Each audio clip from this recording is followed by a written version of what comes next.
All right, Last of Us Season 2, Episode 2. We here. This episode was a little more wild. It started off with Abby walking through what looked like a hospital, gun in her hand, looking like something crazy just happened. I don't know.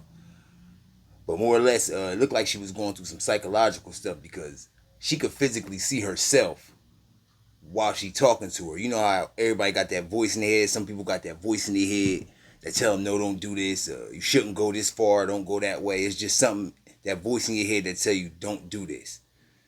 She could see that person. So that was something new. And then next thing you know, she wake up and it's a dream. And still it seemed like they're on this mission to unalive Joel. And they still not telling us really what the reason is. But this crew is moving closer and closer towards the town that Joel and them is in. And they actually right on the outskirts of the town. So I guess we about to see what's going to happen with that. And Abby got this one guy on her team who seemed to be kind of smart because she not really using her brains too much. She's so stuck on revenge. It seemed like she just going after him, going after Joel. Like she's stuck on that. But it's this one guy in her crew who seemed to be pretty smart. He urging them like with the numbers that it is and just the whole unplanning of the whole situation. It don't seem like it's gonna be easy. But she really not trying to hear it. Then skip to Ellie having a conversation with Jesse and Ellie, and him explaining to her that what she had did the night before, everybody afraid that it might blow up and be something bigger in the future. I guess because they know how violent that Joel and Ellie can get, and she telling people like, no, they don't understand the situation that they have. It was actually finished right there when they got done talking about it. They so much a family, and they love each other so much. It's not gonna go no further. But he was just trying to make sure that that was the case because everybody was kind of worried about it in the town. She actually had to explain to Jesse herself that her and Joel's situation is a little complicated. But it's something that only them two understand. And that Jesse shouldn't worry about another fight happening in the church and it won't go any further. Scene skip and they skip to Tommy holding a little small town meeting, urging everybody to stay aware and carry guns. It never really told us why, but I guess they could feel something in the air that's going on. And it's a coincidence that he did have this meeting because at the same time, Abby and her crew is moving closer and closer to town. So it was kind of a smart thing that he had that meeting. And they said put guns in everybody's hands. Don't move around unless you're armed.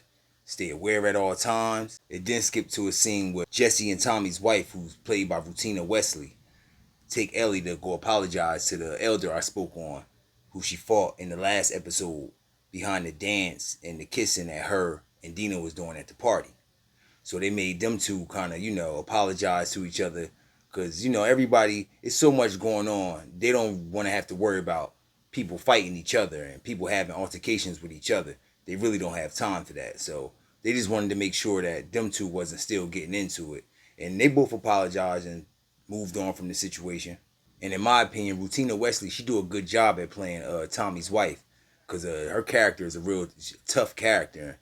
Y'all gonna see throughout the season, because just so far, just how she moving and everything that's going on, I like her character. Meanwhile, Abby and her team, they start to close in, surrounding the mountains, binoculars, squatting, looking to see where a perfect area to strike or a perfect time to strike. And nothing too much changed with them. They just still on the same mission to find Joel. Tommy and his men, they guard the premises while noticing a major storm was coming.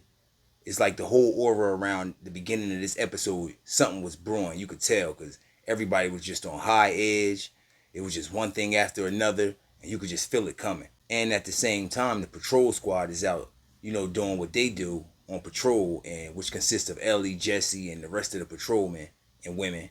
Tommy tried their best to call them back via walkie-talkie, but they feel like they're too far out to make it back in time before the storm gets started. So they just going to find refuge wherever they at or wherever they could find refuge. In a gas station, an empty house somewhere along the road. And this part was funny because Ellie and Jesse, while they together, and this is another crazy thing too, while Ellie and Jesse is working together, they have conversations about Dina. And that shit is crazy. But they end up finding a 7-Eleven that was just full of all this weed. I mean, from top to bottom, you could tell somebody was growing weed inside of that place and they just lived there. But Jesse explained to him that he already knew about the spot and that it was Joel's therapist's husband, the one who was killed, who actually showed him this place. And he was explaining to Ellie, the kind of what of a good guy, how much of a good guy that this guy was, who, Joel killed. And how it's still, it's not going to ever sit well with the wife and a lot of people in the town, even though they got to forgive and move on. She eventually finds this abandoned place where she tried to go up in. And while she's trying to get up in the place, she almost get ragged and tagged by Z's, who break the whole gate down, arms, feet, hands, teeth coming through the gate. That was a wild scene right there. And I don't know if it was the universe or just how things happened, because as soon as she got to a safe haven and the infected almost got her, here come Joel out of all people. It was Joel who came out of nowhere and ended up saving her from all the infected that was right there. So now you got Abby and Joel. Joel not knowing that Abby is a person who is looking for him to kill him. And he protecting her against zombies, and now they're together. Now, mind you, don't forget that you still got Dina that's with Joel. So Dina and Joel is taking care of Abby. And they both are blind to the fact that Abby is really an enemy. Now, during all this time, Tommy's scared to death because Ellie, Joel, his patrolman, everybody is out in this storm that's coming. And he feel like if too much start happening, they might get caught out in the storm by infected or freeze to death. The scene skipped to construction workers finally find that fungus in the pipes, and they don't know what to do. They just as stuck and scared as the audience was when they first saw it. This fungus is crazy because this fungus is like a network of antennas. Everybody who infected is connected to this fungus. And it looked like, a branch of trees or, moving worms. I can't explain how it is, but it's all connected. So if you chop this fungus from the pipe, the water pipe where it is, the infected that's 2 miles away or 5 miles this way can feel it, and it all will come directly to that spot where the fungus was either struck, stepped on, or burned. They'll come right there. Ellie and Jesse, they retreat from the weed spot, and they immediately get chased by the thousands and thousands of zombies / infected that was chasing Abby. I felt like everything on this episode during this time in the whole area was just turning up. It was up. Everything was going down, and every single setting that they were showing, it was up. And back at the home base, patrol was on the lookout, and they can see those thousands and thousands infected that we was talking about. So you got the guys up on the roof on the lookout, and you got the people that's down under the gate that's on the lookout, and they can all see from a distance in their binoculars that the zombies is coming directly towards the town in the barrier that they set up. They immediately go on high alert. Tommy and his wife gather everybody, tell them to get weapons. They hide the kids, hide the elders and the women. Everybody get positioned and get ready for this whole wave storm of infected that's coming towards the town. This entire scene right here, the action was on 10. It was all the way up.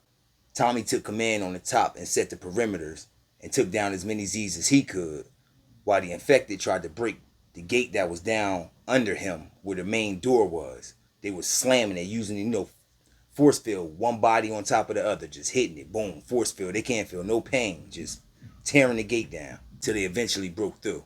It was crazy because now this scene had all the shooters on overdrive. The ones that was on the roof, the one was on the ground. Some people on the ground was getting overran by infected. It was too many of them for one rifle to take care of. Like it's these moments right here where you get to see the true soldiers in the town, because them dudes ran on Tommy when they had the flamethrowers.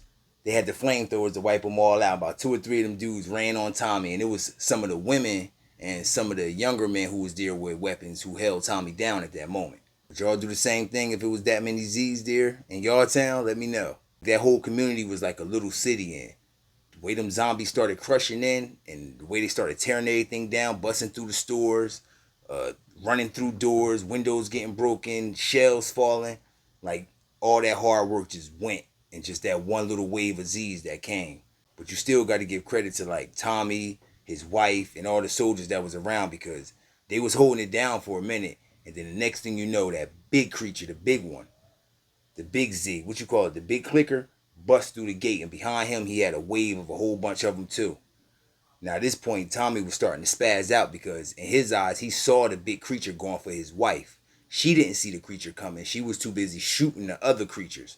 But the big one was coming directly for her. So he caused a diversion so the creature could get towards him.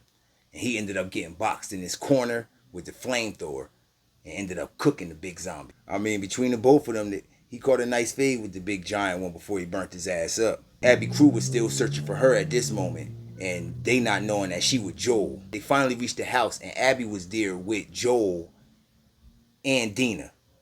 So they just talking to Abby, having a regular conversation.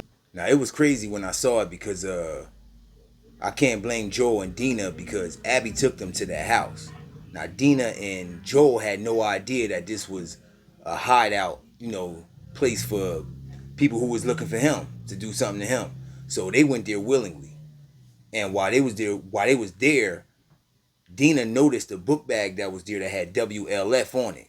But she didn't get a chance to say nothing to Joel because him and Abby was in just having conversation going back and forth. But she did notice the wolf book bag. The WLF wolf, WLF stand for wolf, and they operate as kind of like this immoral cleanup crew within the Last of Us universe. But meanwhile, while they at the house, Joel is consistently just trying to contact back to home base through his walkie-talkie. Abby gets secretly alerted by her crew, who finally reached the house, not knowing who Joel and Dina are at this time still. So they engage in conversation with Abby. They just having regular conversation. And I guess it was at this moment that Abby must have just got tired of waiting because she just immediately let one of her crew members know that that's Joel right there. They grabbed Dina at gunpoint and they immediately walked up to Joel, and this is where everything started to go downhill. And even though I dreaded the moment of seeing that, I knew that if this show was going to stay true to the game, that this scene was eventually coming. I knew it was coming. So they put Dina to sleep with a needle. I don't know what the hell they had in there. They put Dina to sleep with a needle, and then she started to go to work on Joel after that. They did my boy Joel dirty, man. Long live Joe. But you could tell at this moment that a lot of people in Abby's crew, they not as cold-hearted as she was. You could tell by the looks on their face, they kind of just wanted her to stop doing whatever it was that she was doing. It was written all over their face. But at the same time that this is going on, Ellie is looking for Dina and Joel bad. Like she running through the woods in a big ass snowstorm with the horse looking for them. She eventually come across the house where they at and she enters. Ellie a true ninja, man, cause she snuck right up on them. She entered that house and snuck right up on them, but it was too many of them in the room. It was somebody standing behind the door. They eventually got their hands on Ellie, put her down, and she got to see Joel on the ground in the condition that he was in, and she snapped at that point. But it wasn't too much she could do because it was grown men had her pinned down on the ground. It wasn't nothing that she could do. But I knew at that moment when Ellie saw Joel in that condition that if they didn't do something to Ellie, she was definitely going to avenge Joel. I knew it right there. The look she had on her face, the scream. I said, Ellie going to get them. They ain't getting away with this. Ellie coming. We all know Ellie fearless, and the way this show ended off was crazy. Let me know in the comments if y'all think Ellie going to get her revenge, or if her and Dina, they should bury Joel with respects and, try to move on and continue life, being safe the way they being safe. Or, should she go out and avenge Joel? Let me know in the comments. Thanks for watching.